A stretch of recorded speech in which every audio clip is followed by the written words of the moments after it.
वेदव्यासो महामुनिः छन्दोनुष्ठुप्तदा देवो भगवान् देवकीसुतः अनुदांशुर्बहो बीजं शक्तिर्देवकी नन्दनः निशामाहुदयं तस्य शान्तज्ञे विनयुज्यते विष्णुं जिष्णुं महाविष्णुं प्रभविष्णुं महेश्वरम् अनेकरूपदैत्यान्तं नमामि पुरुषोत्तमम् अस्य श्रीविष्णुसहस्रनामस्तोत्रमहामन्त्रस्य श्रीवेदव्यासो भगवान् ऋषिः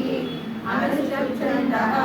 श्रीमहाविष्णुः परमात्मा श्रीमन्नारायणो देवता अमृतांशुद्धवो भानुरिति बीजं देवकी नन्दन षष्ठेति शक्तिः उद्भवशोभनो देव इति परमो मन्त्रः शङ्खवृन्नन्दकी चक्रीचकी रथं शान्तदन्वागदाधरनित्यस्तं गदाङ्गपाणिरशोभ्य इति नेत्रं त्रिसामासामगस्सामेति कवचम् आनन्दं परब्रह्मेति योनिः